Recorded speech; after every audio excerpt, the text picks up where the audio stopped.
Welcome to We Hear Her. I am Erin Trenbeth Murray. And I am Jennifer Bean. We're here today with another amazing woman who's sharing her story and insights to lessons learned.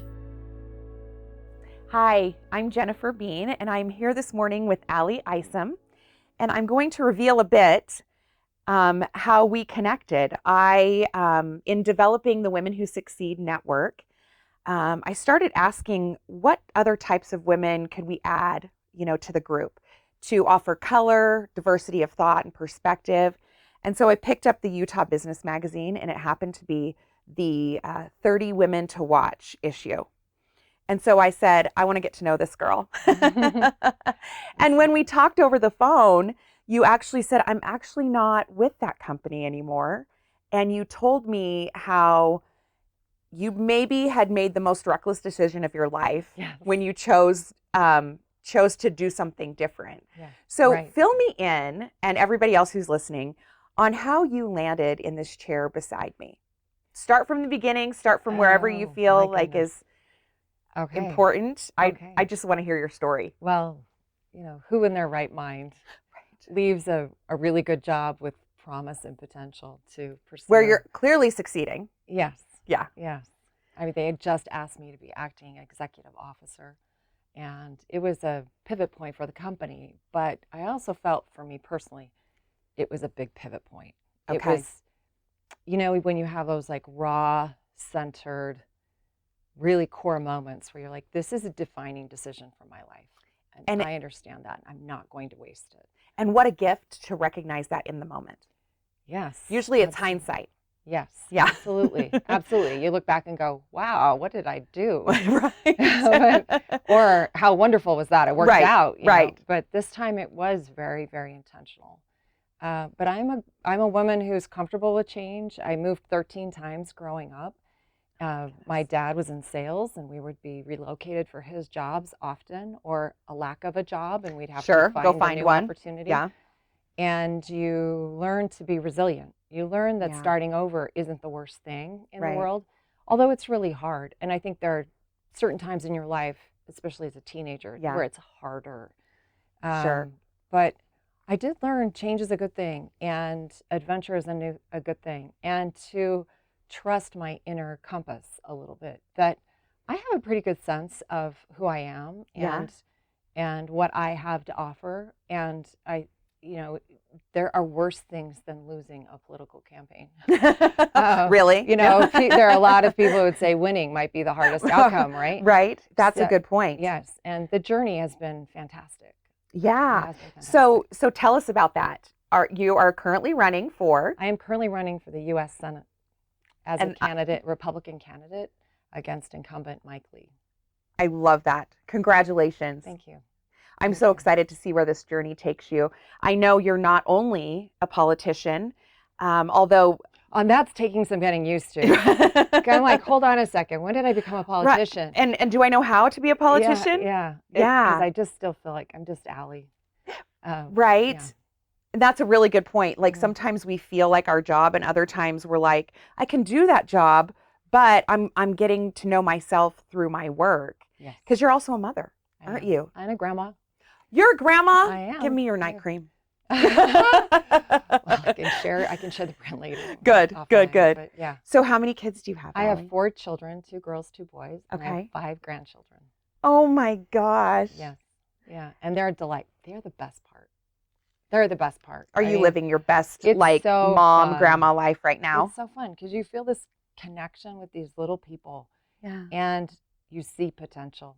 And you're not so uptight about every little thing you do with them. It's more about, I'm here for you. How can I help you? Yeah. And I'm just your biggest cheerleader. Oh, you know what? I wonder how much of that do you think will flow over into your message to us as our Republican leader? Yes, absolutely. Hopeful. Absolutely does. Because you go through a process of deciding you're going to jump in. Yeah. And one key moment was my 5-year-old granddaughter, Arya, whose name means warrior princess in Hindi. I called my girls my warrior princesses. So this one and I have a connection.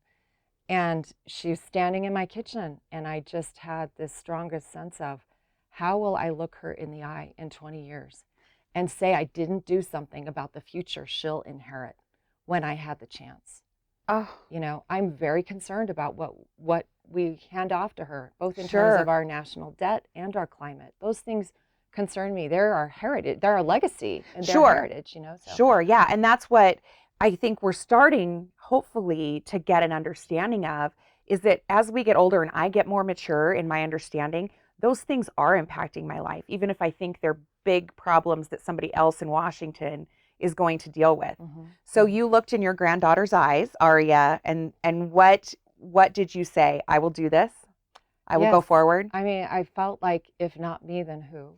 Right. That's always a great question. And to I ask. also felt, you know, on January 6th, when you see the Capitol under attack, and Yeah. I watched with so many others in tears, thinking, how did we get to this place? Sure. How do we get to a place where people feel so unseen and unheard that they've resorted to violence?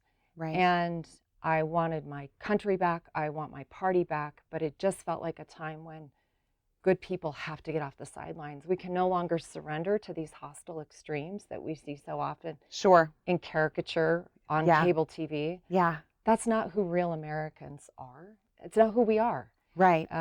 But I also feel like I've been abdicating the dialogue. I've been saying that's not me. Sure. And now it's like, actually, I own this. Every one of us owns what our nation has become. We all Sure. have a responsibility to re-engage and to elevate the dialogue. We let it descend to the lowest common denominator, and now it's time to reclaim it and say that's not who we are. Make it what we want. Yes. When you say that's not who America is, who do you think we are? Oh, that's a great question, because I think it's so varied. I think we're this beautiful tapestry of lots of colors and ethnicities and Yes. heritage, and I think we've inherited freedoms sometimes we take for granted in this country. Yeah. You don't, if you travel, you see Right. the alternatives that are available, and as messy as ours is, it's better than, it beats all the other alternatives. Sure. In my mind. Sure. But I think we are a people who are strong-willed, we're innovative, we solve problems, we like to work together, we have a collective investment in the identity and future of our country. Yeah. And I think often we see Americans as resourceful. We find a way. Yeah. We find a way. Yeah. We make things happen. Yeah. And we have confidence in the human capacity to see the big picture and solve the big problems. Yeah. So I think very much as Americans, we've become somehow severed. In many ways, there are lots of things pulling us apart. Sure. Pardon me. And if we could just turn off the noise and start listen. talking to one another, Mhm. yes, there are some amazing humans, Yes. especially in Utah. Yes. I have to tell you, as I've been walking the state, so many good people doing amazing things. And my hope is rekindled. Yeah. I've always had it there, but wow, I am falling in love with Utah all over again. Oh, There's I so many love good that. I people. love that for us. Yeah. I love that for us. So you talk about the qualities that you think America has and owns. What are those that are personally yours? What are the values that you bring to the table personally that are affecting your political pathway? Wow. I value the contribution of others, and I value all voices at the table. I think we get better outcomes when we have a diversity of opinions and thoughts. I worry about echo chambers. So that's one Good thing. point. I feel like I'm a uniter and I'm a convener, and I'm not going to pretend to have all the answers. Yeah. But I have confidence that together we're going to figure out what's best. I am determined. We have a joke in the Isom family Yes. that Eric is stubborn, Allie is determined. But There's a beautiful difference there. There's a little nuance. It's the tenacity piece, right? Sure. Look, I had a hard childhood we'd start over again and again and again. And I learned that if I wanted something, I had to work to make it happen. No one was giving me a handout, and no one was, I'm grateful for those role models I had. But if Right. I wanted to go to debate camp, I raised the money myself. I worked a part-time job or 2 or 3 to get the means to do so. Yeah. I went to a program called Junior Statesman Summer School at Stanford University. Oh, wow. That What an was- opportunity. a tremendous opportunity for a kid whose parents didn't graduate from college, who didn't really understand what the world held for me. I met kids of all backgrounds and opinions and thoughts, and we were taught to challenge authority, to ask questions, to figure out what the policy solution should look like. But it was, I think the tuition was something like $1,300, $1,400, and the flights were $500. Yeah. And for me, that might as well have been $1 million. Sure. We didn't have that. My family when didn't you have don't that. have 50, Yes. anything is $1 million. Right. Expensive. Right. So I put on my high heels and a dress, and I went and talked to the VFW, the Veterans of Foreign Wars, and the Rotary Club, and the Seroptimists, anyone who would let me in the door. And I would say, look, I have this program I want to attend, and I need some help.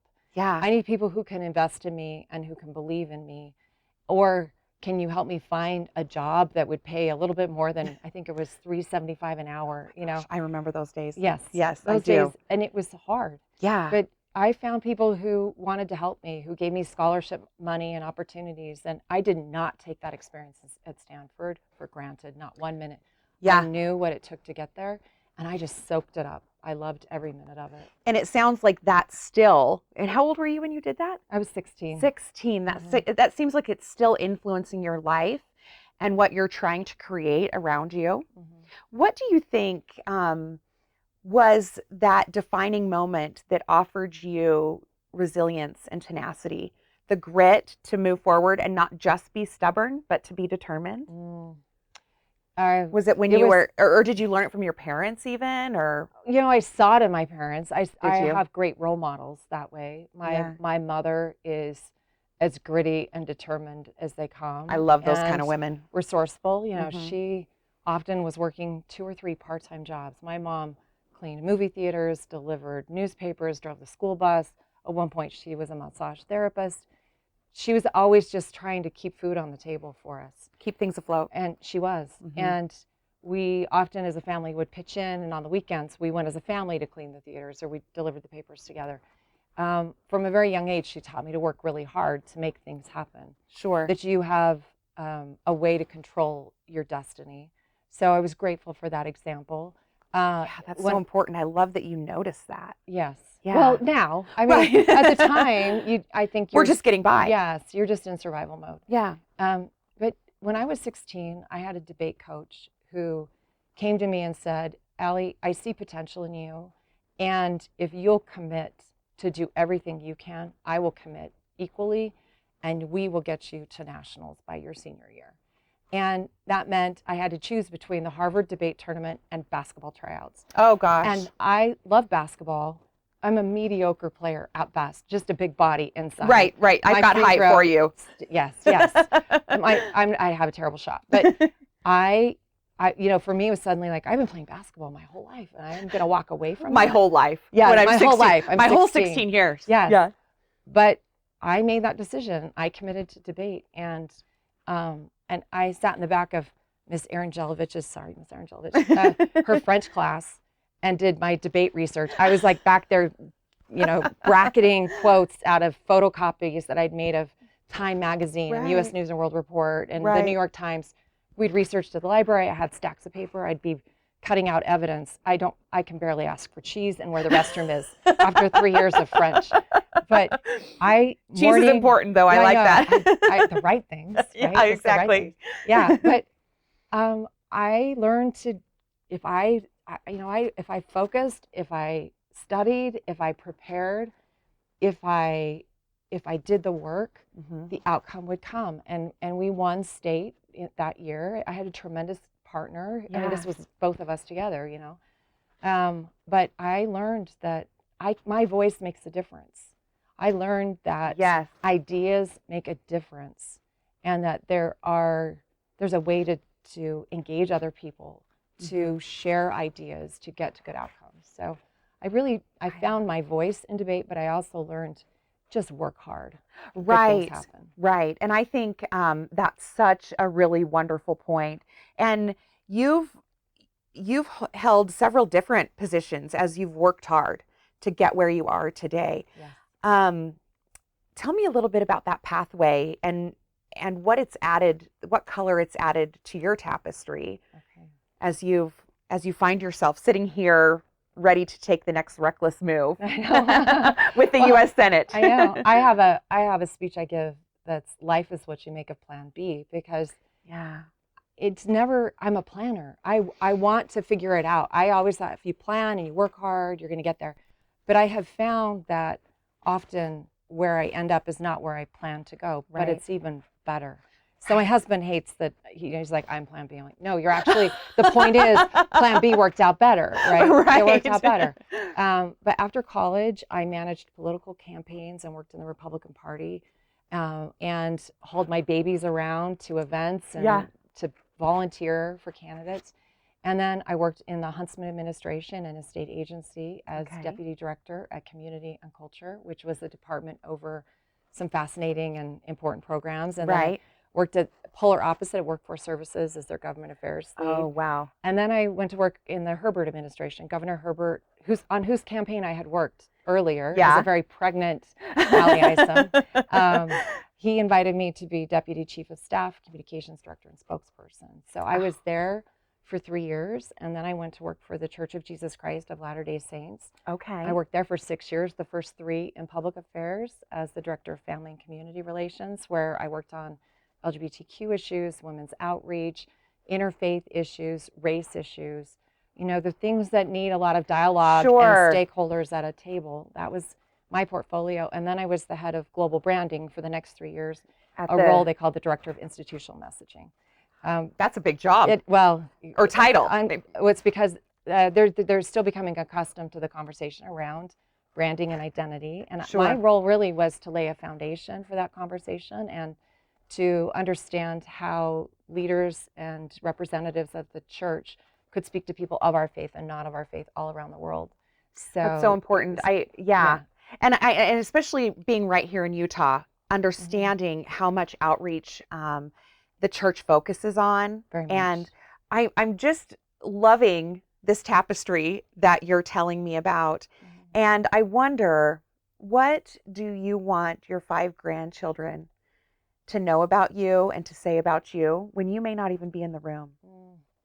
Well, the first thing is I want them to know that Grandma Allie loves them more than anything. Yes. They're so cute last night, probably without their parents' knowledge. They kid messenger me. So we have Facebook Messenger for kids. Okay, and so got they you. call me live and their cute little faces are on the video. And they're only there for like 3 seconds, and then they want to play a game, and they're putting cat ears on me and on them. I have no idea what this game is, but music starts and we're all moving and jiving. I'm like, guys, you're like, but I'm going to go with it. I love you all so much, and I'm driving, so I'm thrilled to see your beautiful faces, but I'm at a stoplight and I got to keep going. So right. just know Grandma loves you. So number 1, I'd want them to know Grandma loves them. And number 2, some sacrifices are worth making. Yeah. That when you surrender your life to greater causes, and if you want to make a difference on this planet, it's not going to come easy ever. Yeah. Like, making a difference means stepping up when it's inconvenient. It means speaking up when it's uncomfortable. And there's an innate reward in that. There may not be recognition externally, but there's a sense of meaningful purpose in one's life when you make those sacrifices for greater effort. And I think I've tried to do that in my career. Going to work for the governor, some might call that a dream job. And, it was the pinnacle of public policy and engagement and communication. And I loved that role. And I thought I was made for that role. I was in my groove. And then 2 years in to that role, my oldest child passed away at age 21. Oh. And that changes everything about your world. Everything. It transforms and about you. your heart and your soul. Absolutely. Yeah. I came back from bereavement leave after 6 weeks and thought, wow, we're worked up over stuff that doesn't really matter. Right. Like, there's a lot of stuff that doesn't really matter. And there's so many things that absolutely do matter we should be focused on. And it just created clarity. You go from like this cloudy broad vision to like, okay, I laser know. focus. Yes. And I developed a framework that I used to prioritize those things, to know what mattered most.